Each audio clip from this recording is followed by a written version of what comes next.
Lord, I sense that in some ways you may be displeased as to how we are living and our true motives behind our actions.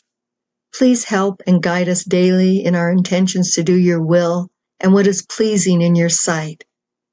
Jesus began, "Most of what you do is highly pleasing to me.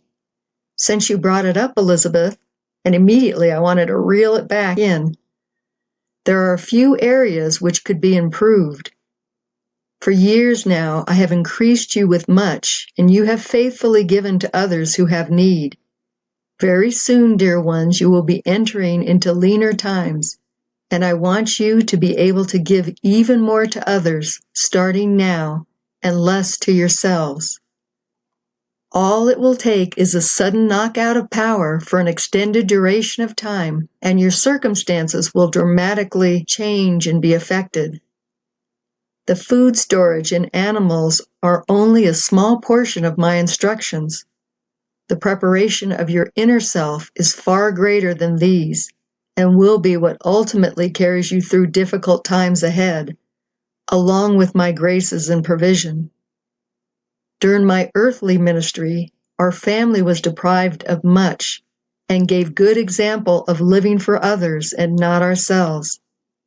We did not give in to our flesh by practicing self-control and denial of worldly delights. I ask that all my beautiful brides learn to live on less and give more to the poor. These intentional actions not only purifies your hearts, but gives us great joy when you provide comfort to others and help ease their burdens. What exactly do you want us to do, Lord? In everything you do, think about others, Jesus continued. When you prepare your grocery lists and ask someone to do a chore for you, be cognizant about your brother or sister who is doing the actual work. Ask yourselves, how can I simplify or make this task lighter for my brother to fulfill? Is the work, food, or cleanup something you could do yourself to lessen someone else's load? Is the food you are consuming enough to sustain you physically? And could you have a little less and give more to others who have no food or don't know where their next meal is coming from? When he said this, I thought about wood to heat our hermitage, which I usually ask brothers Leo or Stephen to get for us, and was feeling guilty about it when maybe I could cut and gather the wood myself. Jesus broke into my thoughts and said, "Everyone has their assigned work to do. What you should consider is your timing in asking for something.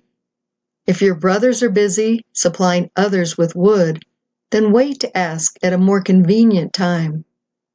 I also was thinking about getting some new moisture-resistant winter boots, as everyone seemed to have a newer pair, and mine keep coming apart, even after I've glued them 3 times with Gorilla Glue.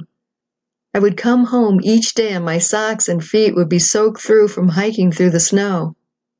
For the past 2 years, I have been wearing Mother Elisha's mother's shoes, which are faux suede and also get wet. Well, I decided to go online and purchase a pair of inexpensive snow boots when the Lord said no. I thought, come on, Lord, this is a necessity. Then I went to town last week with Brother John and saw Walmart and thought, I will just quickly run into the store and buy a cost-effective pair of boots. And again, Jesus said very clearly, no, make do with what you have, and I will give the boots you would have purchased to someone else who has greater need of them. Right then, I was so convicted and aware of my selfishness. I felt like a toad and immediately started thanking the Lord for his provision for others. Jesus continued, my precious ones, this is not a chastisement or to make you feel guilty. It is an awareness and a higher level of conscience for you all to be concerned about those around you or who you come across. We have blessed you all to be a blessing to others. And that was the end of his message.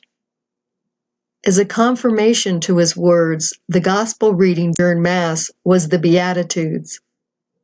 And raising his eyes towards his disciples, he said, "Blessed are you who are poor, for the kingdom of God is yours.